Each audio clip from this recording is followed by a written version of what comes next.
Olá, gente. Boa tarde. Estamos começando hoje mais uma live aqui do Dialoga TO. Vamos ver aqui o pessoal entrando. Enquanto isso, eu vou me apresentando o nosso tema, enquanto as pessoas vão entrar, tá bom?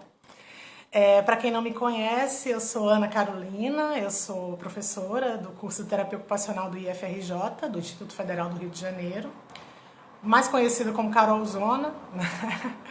É, e sou uma das colaboradoras do projeto Dialoga TO, que é um projeto que foi pensado no contexto da pandemia, né, para construir interlocuções sobre os desdobramentos, né, e as pertinências, né, e as contribuições da terapia ocupacional no enfrentamento à pandemia da Covid-19. Né?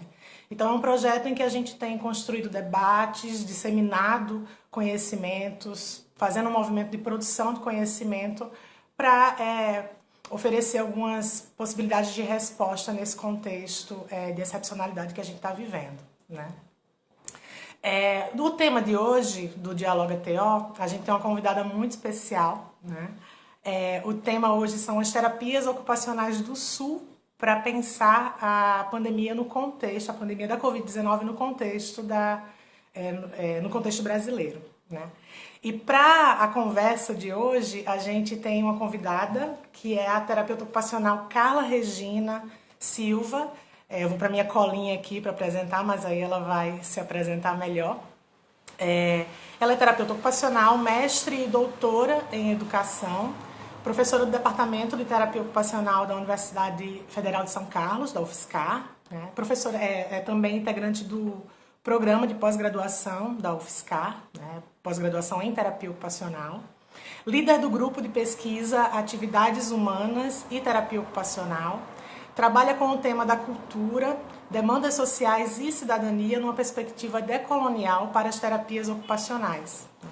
A Carla é atualmente uma das principais terapeutas ocupacionais que tem feito interlocuções sobre essa temática aqui no Brasil.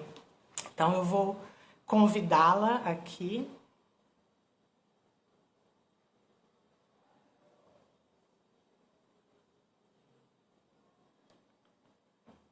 Só um minuto.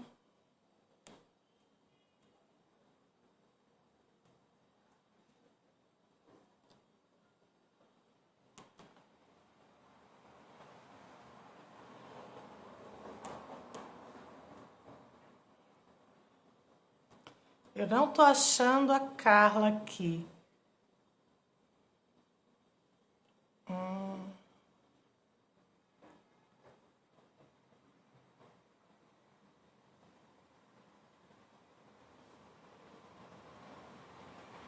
Ah, ela entrou aqui. Deixa eu convidá-la agora.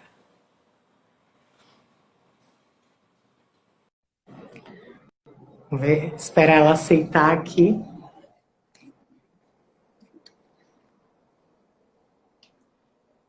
Aê! Linha! Meu Deus, que bom te ver! Que bom!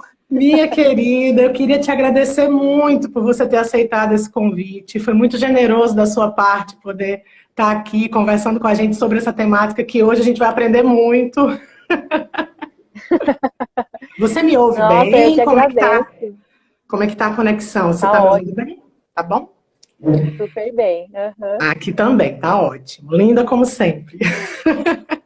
Bom, Carla, eu fiz uma apresentação na minha colinha aqui, mas assim, fica à vontade para se apresentar. Eu queria, em primeiro lugar, agradecer, né, você ter aceitado participar aqui. E aí, a conversa de hoje vai ser uma conversa em que, né, num movimento bem da gente estar te ouvindo mesmo, porque essa é uma temática que apesar de vários dos nossos pares, né, na América Latina estar fazendo essa conversa e esse debate, parece que esse debate aqui no Brasil ainda é, com muitas aspas, recente, né, um pouco jovem essa conversa, né? E aí a gente vai ter, a gente tem muito para te ouvir aqui diante disso. Então, considerando esses elementos, né, Eu vou passar a bola para você no movimento mesmo de antes da gente falar sobre as terapias ocupacionais, né, do Sul, para entender, né, um tanto da pandemia no contexto brasileiro. Acho que seria interessante a gente falar sobre as TOs do Sul, né? E aí eu já passo a bola para você se apresentar e falar um pouco assim do que a gente está discutindo quando a gente fala sobre terapias ocupacionais do Sul, né? Do que se trata isso? Tá bem. Eu que agradeço, Anan, de estar aqui. Eu até brinquei com a Ana, falei, nossa, acho que eu vou começar a falar espanhol, porque é um tema que eu falo muito com os colegas latinos e pouco com os colegas brasileiros ainda, né? Então eu fiquei super contente de poder trocar com vocês. Achei o projeto do Dialoga TO super bacana, aproveitando nossa virtualidade, né, do cotidiano, a gente poder fazer coisa boa e se encontrar, né? Então eu que agradeço, fiquei bem feliz assim, de poder trocar com vocês. Eu sou professora aqui na Universidade Federal de São Carlos, né? Tenho trabalhado no Laboratório de Atividades Humanas e Terapia Ocupacional. Eu tive a oportunidade de fazer meu mestrado e meu doutorado em educação, então eu trabalho no campo social há 20 anos, né? Há muito tempo. E aí faz uns 10 anos que eu migrei, assim, né, para discussão mais cultural na terapia ocupacional. Então, faço relações com a saúde, com a educação, com a assistência social, mas com um trânsito aí em relação à cultura, né? A gente, então, tem trabalhado com atividades integradas de ensino, pesquisa e extensão, em específico lá no laboratório que tem esses temas, então a cultura sempre com relação às demandas sociais, né? E em 2018, quando eu saí para o pós-doutorado, que aí eu fui mergulhar, porque eu queria entender melhor o que era a perspectiva crítica na terapia ocupacional, e aí que eu cheguei, né, nessa discussão mais decolonial e das terapias ocupacionais do Sul. Então, acho que eu já vou conversar um pouco por aí, tá bom? Sim. Aí, Sim. se vocês quiserem saber qualquer coisa, fiquem à vontade. Aí eu Sim, conto gente, também. vocês podem mandar perguntas, né? Eu acho que já tem algumas, aí a nossa equipe que tem um bastidor, né, Carlinhos? Tem toda a galera que Ai, que vai bom. dando apoio, e aí as meninas mandam as perguntas, mas eu acho que já tem umas duas perguntinhas aí pra gente. Mas já manda Que bala. tá bom. Então, vou tentar já. Eu acho que, na verdade, o que eu tenho percebido, assim, conversando com essas colegas, né, estudando, eu acho que a gente tem tá num movimento de muita transformação em pouco tempo na TO. Se a gente for pensar, eu acho que tem alguns marcos, assim, que a gente poderia até situar. Para mim, o encontro no Chile, o Congresso Mundial em 2010, já foi um primeiro start, né? Porque foi a primeira vez que a gente teve um congresso mundial latino-americano, né, no Chile, e com uma proposta bastante diferente, né, inclusive com dificuldade de implementar as propostas, né? Foram pessoas muito queridas, assim, que eu lembro, por exemplo, que eu conheci a Paola, uma colega chilena que estava na organização, e ela começou a vir em todos os eventos nossos, assim, né, congresso brasileiro, porque ela queria fazer essa divulgação e ela já estava num movimento de fazer grupos a partir da perspectiva do Paulo Freire, grupos dialógicos que fossem conversando sobre o congresso, assim, tá? Na abertura desse congresso, a gente teve o Max Niff, que é um economista, infelizmente morreu até recentemente, mas um grande economista. Então, assim, totalmente, já foram várias coisas muito novas, assim, trazendo um tom de como a terapia ocupacional se preocupa com esse contexto econômico, político, né? E como ela tem que estar vinculada a essas reflexões e tal. Bom, aí a partir disso, muitas outras práticas começaram a aparecer, assim, né? Então, hoje a gente fala de terapia ocupacional andina, que tem recuperado saberes indígenas na Colômbia, por exemplo. A própria discussão da cultura, né, e da interculturalidade, ela é recente para a gente, desses últimos 10 anos, vamos dizer assim, né, mas ela é recente. Então, se a gente vai para algumas experiências mesmo, aí eu volto para o Chile de novo, em Temuco, por exemplo, que a gente tem muita comunidade Mapuche lá. Então, se você vai conversar com os alunos, 60%, 70% deles são comunidade Mapuche. Então, é impossível não falar de uma formação intercultural em terapia ocupacional, né? Porque eles estão lá, eles estão sendo representados, eles têm, né, esse lugar de fala, é super interessante. Aí eu vou marcar também 2018. Aí, então tem isso, né? Tá fervilhando essas discussões e tal. Em 2018, a gente teve um encontro mundial de novo no continente africano, né? Que foi na África do Sul. E aí eu acho que, de novo, a gente tem um momento muito especial, né? Porque mais de 50 anos que a gente tem encontros mundiais, nunca aconteceu no continente africano, né? Que tem terapia ocupacional quase desde o princípio lá. Então também, né? Um evento na África do Sul e tal. E que trouxe muito essa discussão, né? Em relação, inclusive, ao apartheid ocupacional, a justiça ocupacional, né, pensando no racismo que é presente na terapia ocupacional também, né, de diversas formas, assim. Sim. E esse encontro, eu acho que esses encontros todos, assim, foram dando Não, esse encontro em específico, uma coisa que eu queria dizer ele foi um evento muito importante, mas ele foi um evento super caro, porque esses eventos são caros para a maioria dos terapeutas ocupacionais. E aí teve um movimento de um grupo, né, dos colegas chilenos, teve espanhóis, teve um grupo grande, assim, né, de dizer, olha, como é que pode um congresso nacional, né, com esse custo, quem é que vai nesse congresso, né? Para quem que é, né? Para quem que é feito, né? Então, realmente, a gente vê uma elite, né, assim, entre aspas, dentro da terapia ocupacional, uma elite branca representada nesses espaços, assim, né?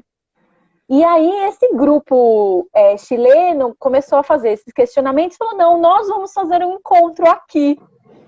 E nós vamos fazer um encontro das terapias ocupacionais do Sul.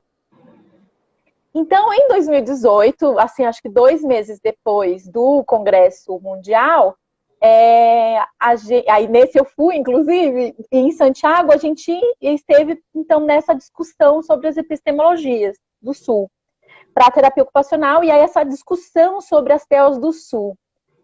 E para mim foi um evento muito marcante, Ana, assim, sabe aquele encontro, assim, eu me emocionava todas as falas, cada pessoa que, sabe, que estava presente, eu falava, gente, eu acho que realmente está chegando a transformação aqui, né? Então foi um movimento, para mim, assim, pessoalmente, profissionalmente, muito marcante. E aí, a gente, depois disso, eu consegui ver alguma materialidade também em produções, né?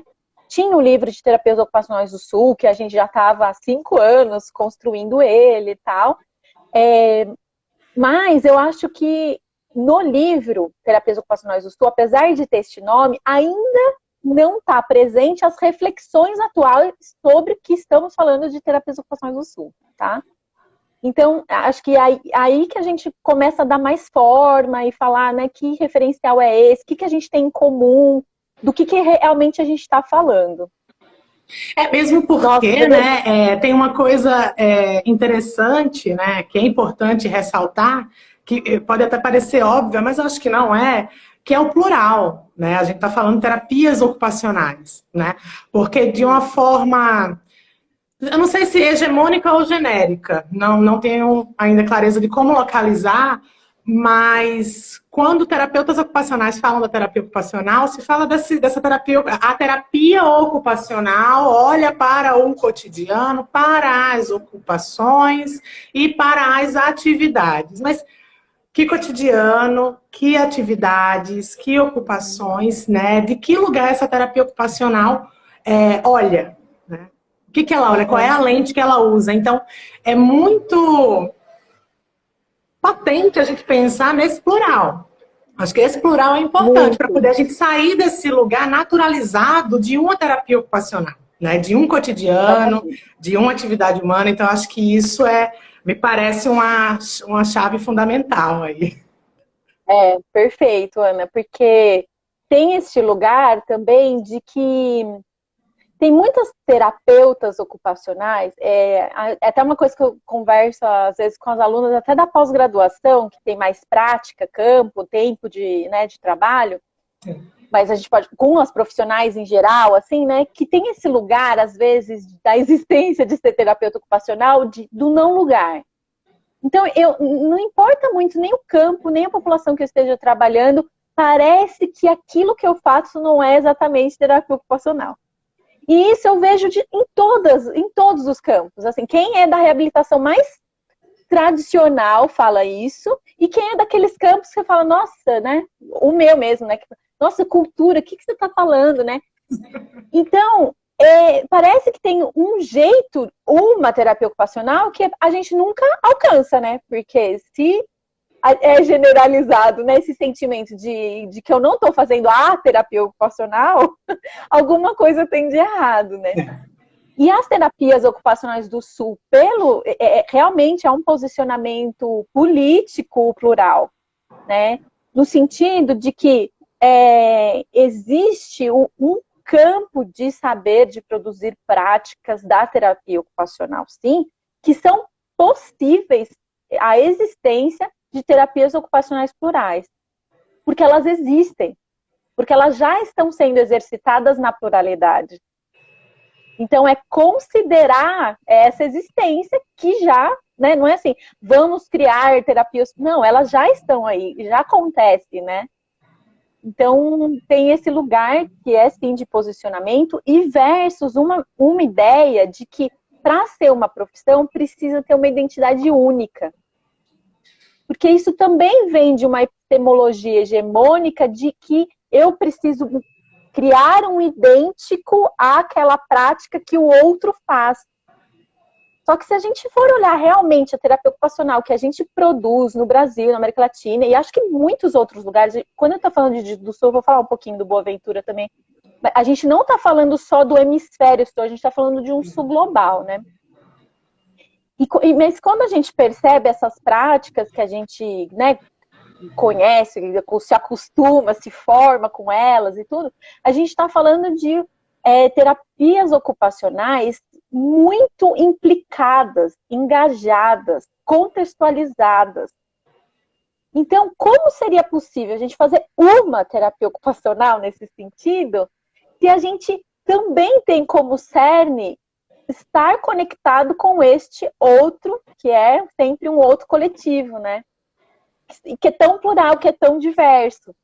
Então, realmente, nós fazemos terapias ocupacionais e a gente não vai perder uma identidade porque a gente vai dizer que ela é plural, né? Não é esse lugar de só existir de um jeito de fazer que vai nos sustentar. Ao contrário, a gente exclui muito.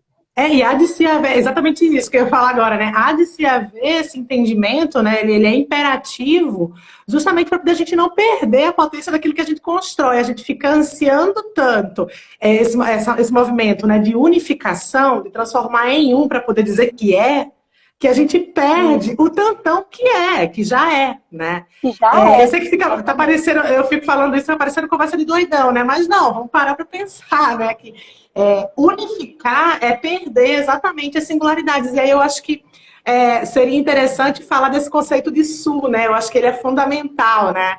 Essa noção de sul que não é geográfica, né? Metafórica, né? Eu acho que traz categorias analíticas super importantes para entender do que a gente está falando quando fala norte e sul, né? Que no norte também tem sul, né? No sul também tem norte. Exatamente. Né? Exatamente. Então, eu acho que aí tem essa inspiração pelas epistemologias do Sul que o Boaventura de Souza Santos construiu aí como um conceito que é bastante interessante para a gente poder pensar. O Boaventura, ele trabalha com uma perspectiva crítica, mas ele faz crítica da perspectiva crítica, tá? Então, o que é isso? Quando a gente fala de crítico, é o quê, né?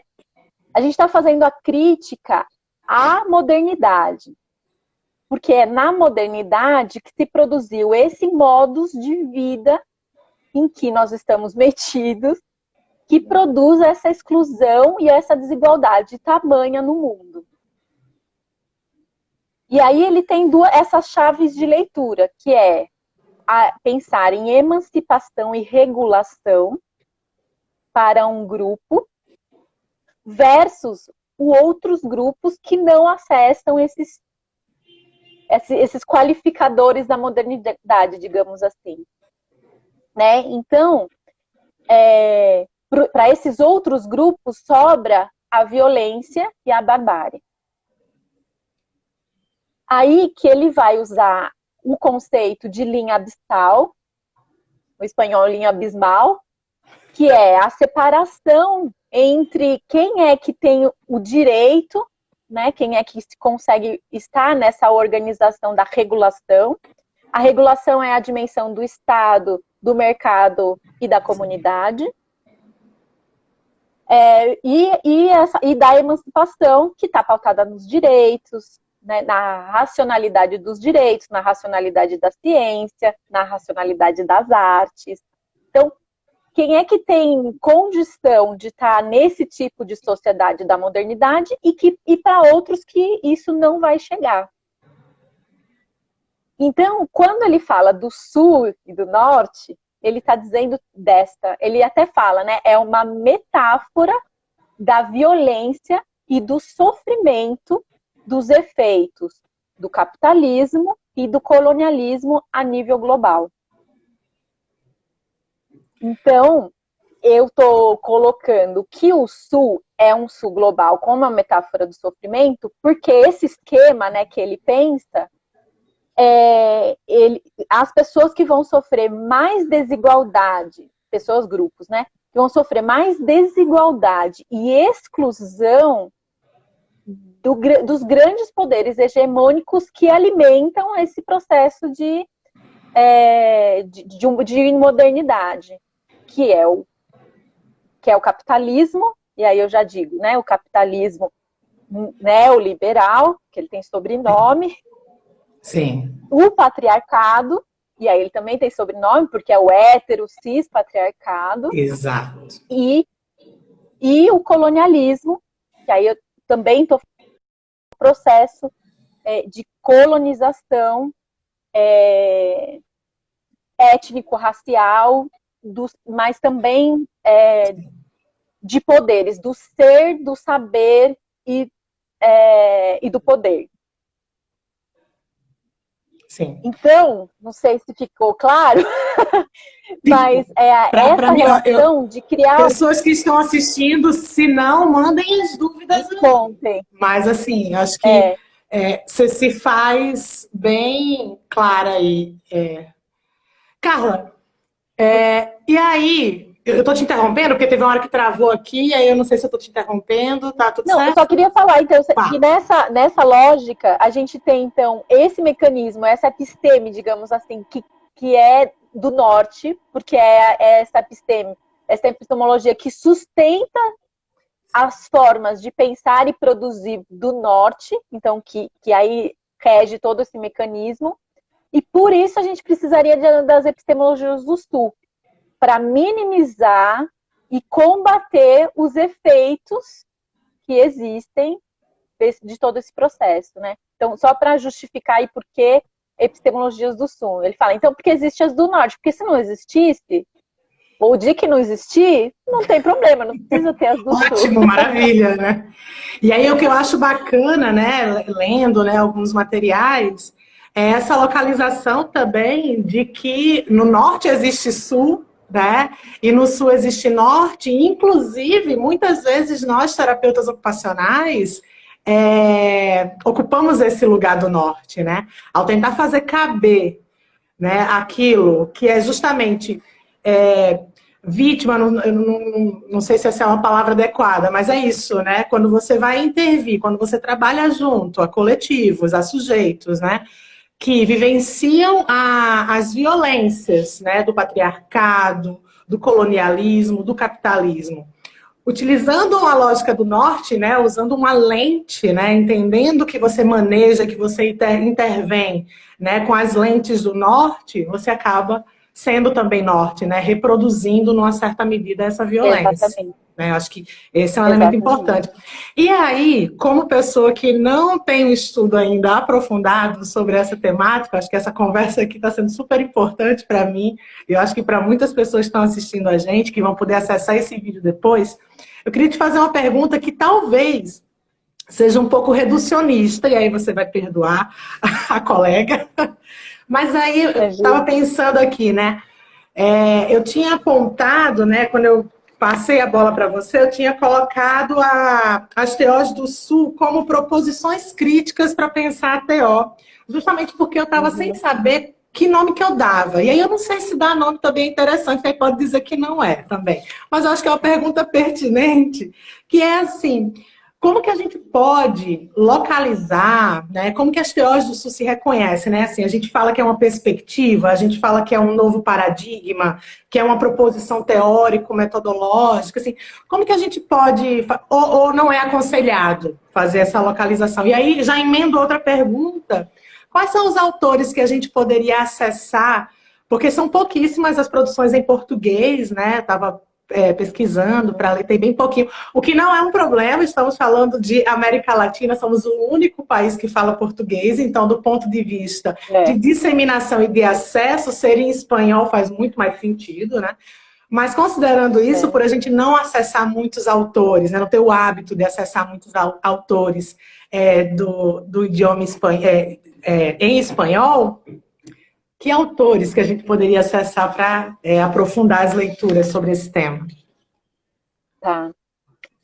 Então, eu acho que a gente tem pensado em várias coisas aí, né? Eu acho que tem um grupo de terapeutas ocupacionais que tem pensado isso como uma perspectiva, e aí dentro dessa lógica, dessa perspectiva crítica mais, né, epistemologias do Sul, tal, a gente tem alguns caminhos, assim.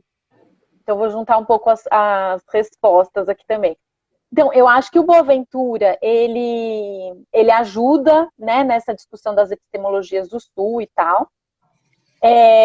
Tem outro grupo que vai fazer uma discussão decolonial, que eu acho que é importante, que é o grupo da modernidade, que vai fazer os estudos pós-coloniais e aí decoloniais latino-americanos. Então, grupo do Gauss Fogel, Walter Mignolo, Catherine Walsh.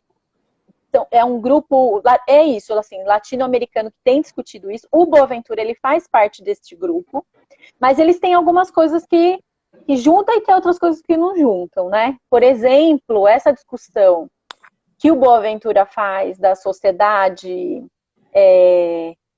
da regulação e da emancipação, né?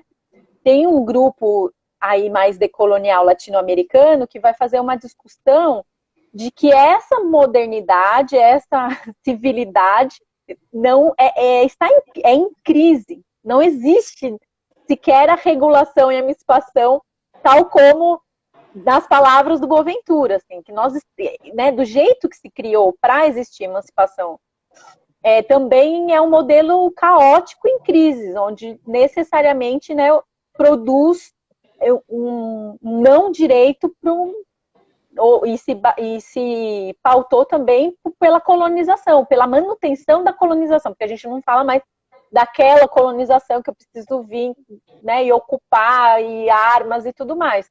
Às vezes faz ainda, mas as armas são outras no cotidiano que a gente vive. Mas elas continuam aí todas, né, operando muito fortemente E a América Latina, claro, é um grande exemplo, né, desse lugar de ser colonizador, nesse sentido, né, de ser colonizado. Tem um outro grupo que aí eu também tenho me apaixonado, que é das feministas, pensar em feminismos, e aí feminismos negros decoloniais. Porque aí também é uma perspectiva da interseccionalidade, do lugar de fala, né? Assim, são vários conceitos que a gente pode trazer dessas mulheres maravilhosas para ajudar nessa leitura do Sul, assim, né? Embora não seja assim que elas nomeiem, né? Elas estão falando do feminismo decolonial, que é um feminismo também que vai para além do feminismo branco, que não incorpora todas as mulheres e todas as lutas das mulheres. Então, eu acho que, assim, pelo que eu tenho, também estou contando um pouco dos meus caminhos, tá, Ana? Compartilhando aí com outros colegas, mas eu vejo, assim, como 3 grandes composições, assim, que nos ajudam muito, assim. Realmente são outros mundos para a gente conhecer, estudar e mergulhar, né? Mas que eu tenho visto a potência para a terapia ocupacional aí, sabe? Muito, muito forte, assim. Aí você perguntou, né, se era uma perspectiva, se é como que pensa, assim, né? Eu acho que a gente está nesse caminho também de estruturar isso, né? Agora, uma coisa que para a gente é importante, e aí a gente usa Paulo Freire, por exemplo, porque também é epistemologia do Sul, né? Essa não dissociação de teoria e prática. Não dá para enxergar uma coisa dissociada da outra, né? Isso o movimento negro também fala, né? O professor Silvio, que fala do pensar é um ato humano, né? Então, refletir é uma ação. Você pode... não tem como dissociar, né? Ou o próprio Paulo Freire fala, né? Dentro da tua prática existe uma episteme, existe um referencial ali. Você pode não saber dar um nome, mas algum lugar ele está localizado, né? Então, eu acho que é isso, assim, a gente está criando reflexões que necessariamente são práticas que são necessariamente reflexões, né? A partir, principalmente desse lugar da revolta mesmo, né? Com a gente vive, o tamanho da desigualdade, o tamanho da exclusão, né? As populações com que a gente trabalha, né? Totalmente cortadas, marcadas, né? Por essas categorias né? De raça, gênero, sexualidade, território, religião, ciclo de vida, curso de vida, idade, né? São a questão da funcionalidade, não funcionalidade, porque a gente também está falando de uma terapia ocupacional anticapacitista.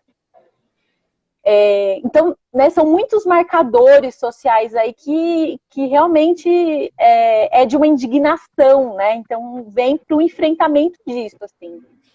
Eu queria aproveitar que você falou isso, porque eu vou pular algumas partes do meu roteiro aqui para poder a gente falar um pouco da questão da pandemia, né? No contexto brasileiro, né? Pensar, fazer a gente já está com metade do tempo, um pouco mais da metade do tempo, e aí a gente... É fogo, né? Porque vira pouco tempo, né? Para a gente conversar. Mas eu vou aproveitar que você falou isso, né? Dessa questão da revolta, porque a gente vê que a noção de ocupação, né, a proposta, né, o Nunes, no artigo que ele publicou na revista da UFSCar no ano passado, ele fala das ocupações coletivas, né? E quando ele vai discorrendo sobre isso no artigo, ele fala de um autor, que agora eu não vou lembrar o nome, que fala que a ocupação ele tem esse lugar de resistência. A ocupação ela terá, né, nessa perspectiva, pensar a ocupação coletiva, ela terá esse lugar de resistência, né? O lugar de luta mesmo, né? Acho que tem uma coisa da sustentação dos modos de vida, né? Da ocupação como instrumento de reivindicação, né? Não é tanto uma pergunta que eu estou te fazendo, é mais nessa coisa, nessa conversa, porque é muito interessante quando você traz isso, que eu já pensei logo nessa noção de ocupação. Você quer falar só um cadinho dessa noção de ocupação coletiva? Você acha que rola um pouquinho? Falo, eu também gosto muito desse conceito, apesar da gente não usar muito o termo ocupação, assim, não é hegemônico esse termo para a gente no Brasil, né? Acho que a Sim. gente usa muito mais o termo atividade, tem toda essa Uhum. discussão, mas o conceito ocupação coletiva, ele vem principalmente da Eloane Ramudongo e do Frank, né, Cronenberg, que estão, né, na África do Sul, e para mim, quando eu faço a leitura dela, para mim é muito emocionante, porque eu vou tentando fazer essa recuperação mesmo do que é a dimensão do coletivo, né, para as comunidades, para os grupos ancestrais da África ali também, né? Então tem esse lugar, tem esse peso do coletivo mesmo quando a gente está falando, né? Uma recuperação necessariamente histórica, ancestral dos fazeres, né? Todos os nossos fazeres são. Tem uma dimensão, a Mônica Palacios também, colega chilena, fala da gente, que fala de um mal-estar também, as ocupações coletivas, né? Quando a gente está nesse fazer coletivo com os grupos, e aparecem as indignações, as revoltas, ela trabalha muito com jovem em periferia, assim, né? A gente troca muito também. Então, é nítido, né, também essa revolta, o não lugar, que, né, como é que eu vou me construir como ser humano a partir dessa experiência de vida que eu tenho. Então, e aí a expressão coletiva, ela vem de tudo isso também, né? Mas também com um poder de coesão social e de encontro de um bem comum. Então eu gosto também quando eles recuperam essa ideia, né, desse comum coletivo também. Não, eu E aí eu fiquei, acho que tem tudo a ver com Não, essa e quando eu li, né, perspectiva quando eu fui do lendo, Sul. falando do mal-estar, eu achei fantástico, né? Porque a gente vai criando, né, na terapia ocupacional, a gente vê muito no senso comum da terapia ocupacional uma perspectiva do cotidiano, perdão, do cotidiano não, da ocupação nesse lugar de bem-estar, né, fazendo quase sinônimo com atividade, né? Então, eu achei muito potente essa leitura. Assim. Bom, Carlinha, eu vou caminhar aqui, porque o que acontece? A gente tem que fazer em 1 hora para poder conseguir salvar a live, né? E vai ser muito útil essa live. Eu comentei isso com você, né? Porque esse é um debate que, infelizmente, aqui no Brasil ainda não está tão disseminado. E aí eu acho que, depois de a gente passar esse tempo conversando sobre as teorias do Sul, acho que a gente poderia pensar um pouco, queria te ouvir um pouco sobre como a gente poderia pensar, né, nos impactos da pandemia no contexto brasileiro, pensando na pandemia no Brasil, desse lugar, né? Somos teóricos no Sul, apesar do Brasil, no Brasil a gente tem uma cultura de muito pouco reconhecimento, genérica, né? De muito pouco reconhecimento com os povos latino-americanos, né? Então, isso ainda é um grande desafio para a gente aqui no Brasil. E aí, como que a gente poderia pensar a pandemia, né, quando a gente põe esse óculos aí na cara, né, pensando com as teorias do Sul? Então, eu acho que o que é bem importante, assim, é ter esses eixos em mente mesmo e eles articulados entre si, sabe? Então, quando a gente pensa, são, são poderes hegemônicos do capitalismo neoliberal, colonialismo e patriarcado, a gente está falando de um sistema retroalimentado. Assim. Então, o que é isso? Assim, não existiria um capitalismo neoliberal sem um colonialismo e um patriarcado. Assim, tá? Então, quando a gente vai, né, olhando com essas lentes historicamente, você vai entendendo como as coisas foram chegando e como elas estão hoje.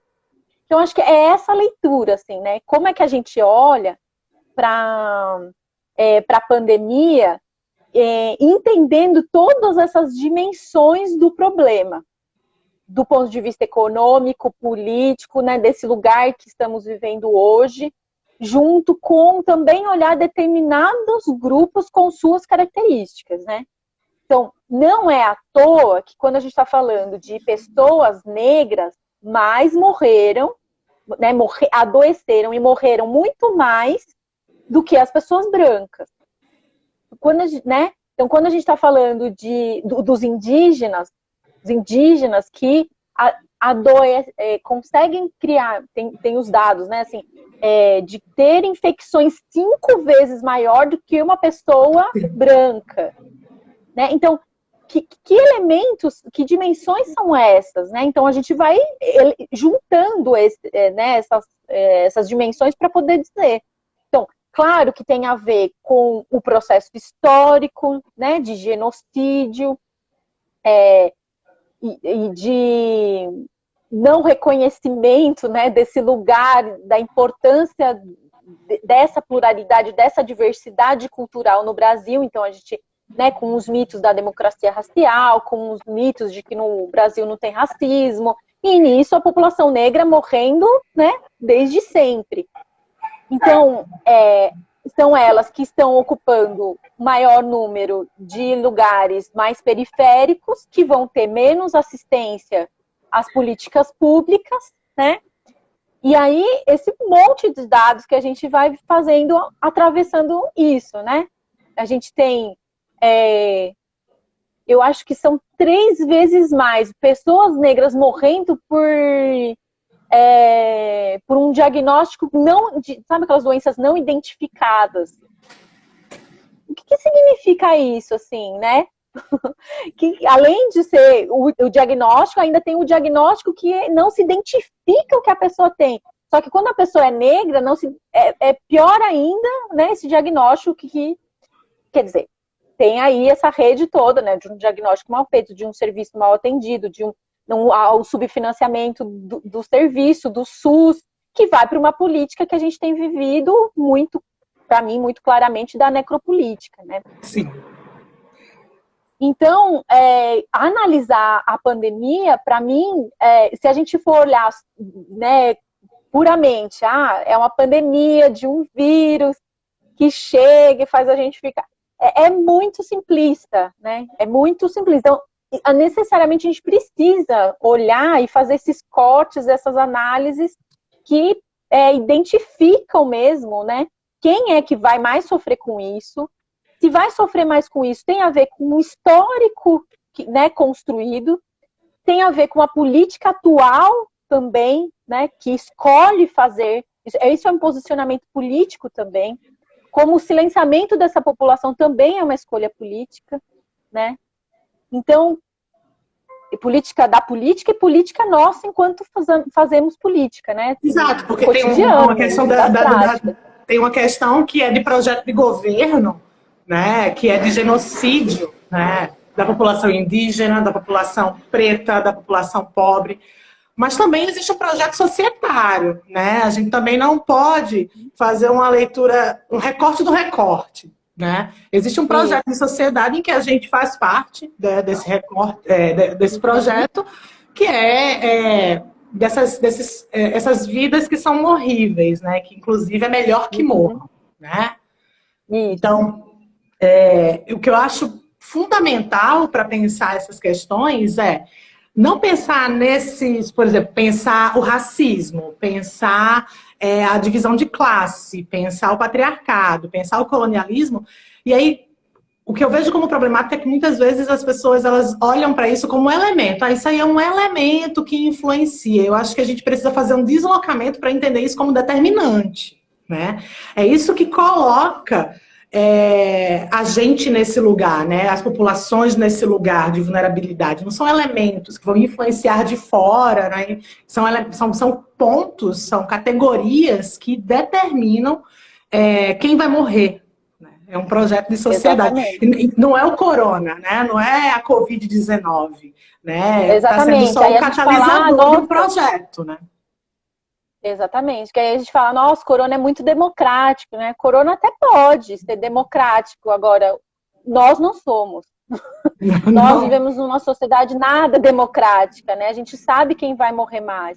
a gente pode estar, a gente, né, tá todo mundo no mesmo barco. Não, não tá todo mundo no mesmo barco. Tem gente que tá num cruzeiro e tem gente que tá num barquinho de papel, né? É Exato. muito diferente. E aí você falando isso dessa relação, eu me lembro da Carla Acotirene também, né, feminista negra, que vai falar da interseccionalidade. Ela fala, a interseccionalidade não serve para eu somar essas características, né? Ah, então é negra mais, mulher mais, né, deficiente mais, e como se fosse uma lógica assim. Na verdade, é uma lógica necessariamente na relação social, né? E como isso está diretamente relacionado na experiência de vida daquela pessoa, né? Que tem essas marcas sociais, né? Esses determinantes sociais, se quiser usar um pouco esse termo. Então, acho que isso é importante também da gente considerar, né? É sempre relacional e é sempre uma vida. Carlinha, a gente chegou nos 45 minutos, 46 agora, e aí eu acho que vai ser bacana agora a gente responder eu acho, equipe, eu esqueci de botar o computador aqui na mesa, então eu vou pedir para as meninas colarem aqui, uma por uma, porque aparece pouquinho na tela, né? As perguntas, quando toca, olha que coisa maravilhosa, quando toca fica maior. A gente estamos aprendendo assim. Não é a minha primeira live, mas não sei, parece que cada vez que a gente faz é a primeira vez, a gente fica nervoso. E aí, se vocês puderem, meninas, colar aqui a pergunta, eu me lembro que tinham duas perguntas. Uma delas eu lembro de qual, eu já vou falar, mas acho que tem mais uma conversa. Espera aí, que colocaram aqui, vamos lá. É preciso falar desses movimentos da TO na formação de terapeutas ocupacionais. Acho que é uma pauta para quem está nas universidades. Como estamos acompanhando as produções contemporâneas, né? Acho que esse é uma grande... Eu vou deixar essa para você, porque você, inclusive, experiencia isso, né? Você é uma figura, inclusive, aqui no Brasil, que está fazendo essas incursões. A gente sabe que tem muitas outras pessoas, né, fazendo essas incursões e tal, mas você tem protagonizado muito isso. Como é que tem sido essa experiência, né? Porque, de verdade, quando a gente vai para outros lugares, até mesmo, vamos pensar no IFRJ, gente, né? Eu sou professora de terapia ocupacional social, né? É o lugar que eu tô, é onde eu me localizo ali em pesquisa, em extensão, trabalho esses conteúdos. No entanto, eu não tenho um aprofundamento em todas essas incursões, né? Então, eu acho que isso se põe como realidade para muitos docentes e, por consequência, a formação de terapeutas ocupacionais fica impactada por esses elementos, né? Então, como é que é para você esse movimento de fazer essas incursões, levar isso para a formação? Como é que você pensa isso? E como é que você acredita que a gente poderia disseminar mais para contribuir com a formação dos nossos estudantes e nossas estudantes? Uhum. Eu penso assim mesmo, Ana, assim, que é um lugar que também eu fui construindo isso, lógico, né? Porque são muitos anos de trajetória, assim, às vezes eu acho que até demorei para chegar, assim, né? Mas fico com esse desejo de poder contar, principalmente para os colegas aqui, essas experiências que eu tenho tido tão potentes fora, né? Na Argentina, na Colômbia, no Chile, na própria Espanha. Então, eu estava até conversando com o meu companheiro, né, quando você me convidou, eu falei, nossa, que bacana, porque é a segunda vez que eu falo isso para aqui, entendeu? E já sei lá, já falei mais de 20 vezes para fora. Então, absurdo o negócio desse. Vamos monopolizar você aqui agora, cara. Então é muito diferente. Então as colegas de Santa Maria, da Federal de Santa Maria, têm sido parceiras, assim, tem um movimento. Tem as colegas do Procult no Triângulo Mineiro também. A gente tem um grupo de estudo né, que tá rolando, que a gente tem feito algumas parcerias. Mas é isso, eu acho que são movimentos e eu me vejo muito nesse lugar, assim, porque eu tenho esse desejo de poder trocar e de construir mais junto com outros colegas, né? Outras colegas. Agora, uma experiência também bacana, né? Pensando como é que as universidades têm acompanhado, um dos lugares que eu... Nossa, tá ficando escuro aqui, né? Um dos lugares que eu fiquei... uma parceria muito bacana é a Universidade de Santiago do Chile, onde está o Alejandro, a Silvia, a Mônica, a Luzma, enfim, a Daniela Albuquerque, colegas muito queridos mesmo, e que se juntaram para produzir, né, para organizar, planejar, criar um curso de terapia ocupacional desde uma perspectiva crítica. Então, o curso foi inteiro pensado. Nossa. Eles agora estão no 3º ou 4º ano, acho que esse ano é o 4º, né, a partir dessa perspectiva. Então, também foi uma experiência muito linda que eu fiquei lá com eles, fiquei um mês com eles, ou mais, assim, mas fiquei um tempo com eles, acompanhando também esse processo, entrando nas aulas, falando com todos os alunos, e como que era poder pensar uma terapia ocupacional. Não assim, essa é uma perspectiva. A perspectiva de pensar a formação desde aí. Então, né, eu preciso contar isso para vocês, porque tem esse tipo de coisa acontecendo, por exemplo. Não, gente, e isso é fantástico. Eu acho que, principalmente, quem for docente do campo social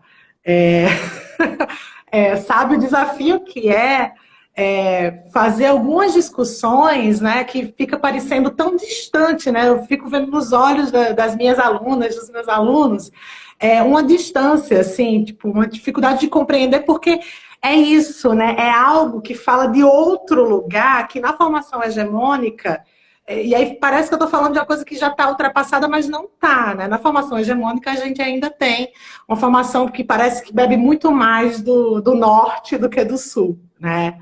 Então, esse parece ser um grande desafio. Então, a pessoa que mandou essa pergunta, eu não sei quem foi, né? Como estamos acompanhando, a gente vai nesse movimento de fazer interlocuções, né? E aí foi isso, o Dialoga, inclusive, fez isso, né? A gente estava querendo...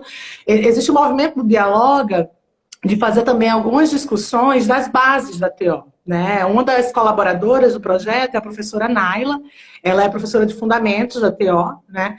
E a gente também tem ido por esse movimento de pensar alguns temas que nos façam olhar para os fundamentos da TO. Um dos primeiros que a gente pensou, o primeiro foi o cotidiano, uma discussão sobre o cotidiano, e aí agora sobre TOs do Sul. A gente está querendo falar sobre apartheid ocupacional, justiça e injustiça ocupacional. É isso, a gente ir bebendo e fazendo articulação com outros colegas, porque as colegas são generosas, tanto é que você está aqui com a gente, conversando com a gente, né? E aí, Carlinha, eu queria te fazer uma última pergunta.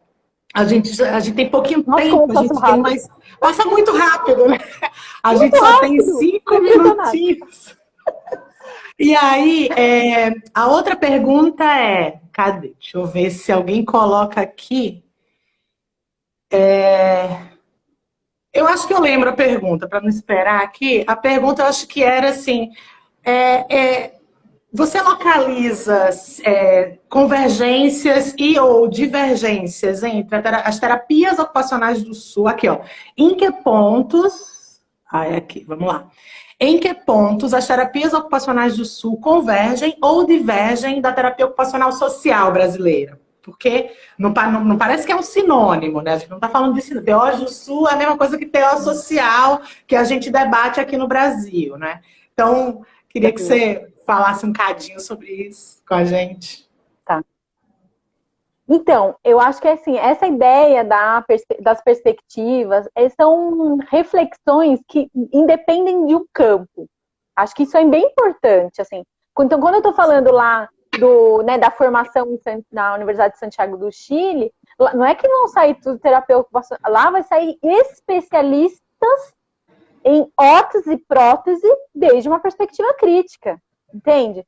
Porque eu sempre falo isso para os meus alunos, né? Eu ter a melhor habilidade tecnológica, por exemplo, é um compromisso ético-político com a pessoa com quem eu tenho o prazer, né, de estar lidando e com seus problemas, com sua vida, com seu cotidiano, com as pessoas que a gente honra estar junto.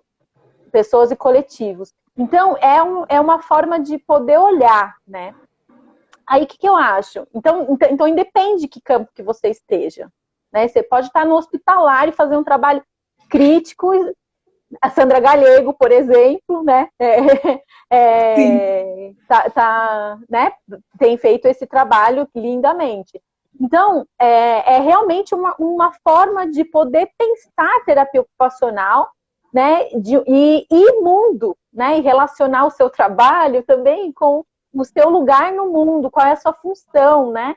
Qual é o seu papel como cidadã também, né? Profissional, cidadã, pessoa, enfim.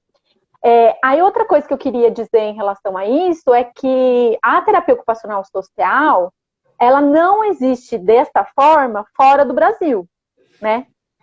Ela nem tem esse termo. Então, quando a gente fala de terapia social, a gente está falando de um grupo que desenvolveu um trabalho, né, no Brasil, fazendo uma discussão de campo, que ampliou, rompeu barreiras em relação, né, para sair da saúde. Mas isso acontece de formas diferentes nos lugares, assim. Então, por exemplo, um trabalho que eu acho super bacana também de poder discutir e conversar é a TO comunitária, que é todo tipo de trabalho territorial da terapia ocupacional. E ele pode ser na saúde, ele pode ser na educação, ele pode ser na cultura, ele pode ser na segurança, ele pode ser... Entende? Mas é outra... Então, qual é a dimensão? A dimensão é estar com as pessoas no território. Então, por que eu estou contando isso? Porque, às vezes, a gente associou tudo isso. Então, sei lá, eu trabalho com população em situação de rua. Ah, então você faz TO social? Ah, então... Né, a gente já vira associou. Tudo sinônimo, né? Vira tudo né? Tá tudo no... E não, gente. Um determinado grupo é uma coisa, a minha perspectiva é outra, o campo é outro, né? E são muitas variáveis entre si, aí que você pode cruzar, inclusive, tá tudo bem, né? E eu acho que é bem importante que a gente diga isso, assim, esse lugar, né, se é mais clínico, se é mais territorial, se é mais... Não junte isso, assim, perspectiva crítica, você pode ser especialista de mão e ser uma excelente perspectiva crítica, porque essa divisão, aí vou além, hein? Essa divisão e essa competição entre as áreas é hegemônico, e não tem nada a ver com epistemologias do Sul. Epistemologias do Sul é ecologia de saberes, qual é a minha melhor prática, qual é a minha melhor habilidade, a minha melhor técnica para poder desenvolver responder aquela demanda que está me chegando. Isso sim é meu compromisso ético. Se eu vou fazer isso com X, Y, Z, vai da tua construção como profissional dentro do serviço que você está. É outra colocação, né? E a gente tem que preparar, né, gente? Século XXI, gente, disputar esses lugares. Não é? Eu não quero mais gastar energia com isso, não, amor? Muito tempo já fazendo isso, né? Chega. Ah, não, chega. Isso aí não ajuda nada, não, gente. Ai, gente, 1 hora é tão pouco. Ó, a gente precisa encerrar. Daqui a pouco ela cai, a gente precisa salvar e eu quero me despedir decentemente de você. Então, eu quero te agradecer muito pela sua generosidade, tá? Muito obrigada por ter topado estar com a gente. Eu espero que você tope outras conversas mais pra frente, que eu acho que daqui saiu coisa para poder a gente conversar mais. Que bom, eu que agradeço, adorei. Passou muito rápido, eu queria ter conversado mais com as perguntas das pessoas. Desculpa, gente, mas também né, poder apresentar. Eu acho que eu tentei ser sintética, didática, mas tem muitas coisas. Não, você foi maravilhosa, maravilhosa, amei. Ó, a gente vai encerrando. Eu tô com medo que caia aqui. Então, mais uma vez, obrigada. Obrigada para todo mundo que assistiu. O vídeo vai ficar disponível. Então, todo mundo assistindo a Carlinha. E, Carlinha, a gente te chama de novo mais pra frente, viu? Pode chamar. Um beijo, obrigada, minha querida. Viu? Muito obrigada. Obrigada.